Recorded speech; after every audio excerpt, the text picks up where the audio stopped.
Hi, my name is Ethan. My name is Jack. Today we're going to be talking about decolonization in South Africa.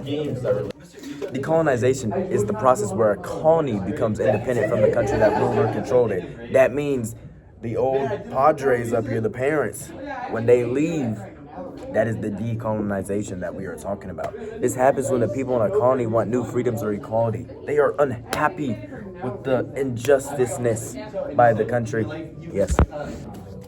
Okay, now we're going to talk about how South Africa became colonized. So, Britain took over South Africa. Yes, the UK, flying for from the Dutch in 1806. This allowed for many English settlers to migrate to the region, and this caused conflict between the English settlers, Afrikaners, Dutch Afrikaners, and Native Africans, leading to the 1910 Union of South Africa being creating a white minority government in place in South Africa.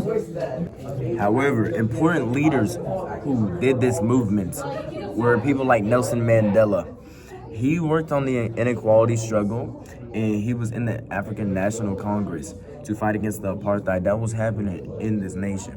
However, another person that did help, yes he did, was Desmond Tutu.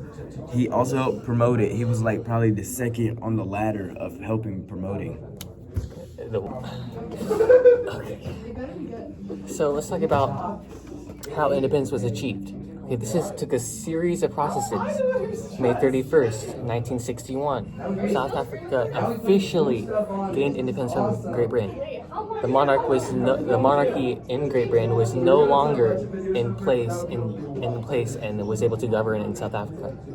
But the white minority actually still controlled the government in South Africa, leading to Jack's part. The white Afrikaners were a minority and the Native Americans were the majority. Apartheid, which was a form of racial segregation, kept the majority of Native Americans out of power until Nelson Mandela organized those protests. Did you say Native Americans? It's Native Africans. Fixing my oopsie from earlier, it is actually Native Africans who were kept out of power until Nelson Mandela organized protests against the white minority, allowing for the apartheid to end on May 10th, 1994. So you gotta remember that day. That's actually their Independence Day. Yes, our Independence Day, yes.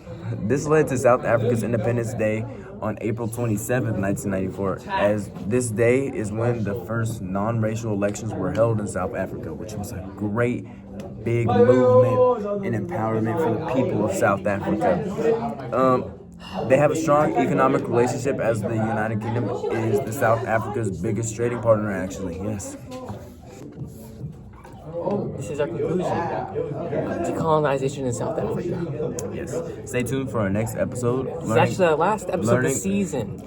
It's of the season, but next season we're going to learn about more cool people in new nations. We don't have a budget.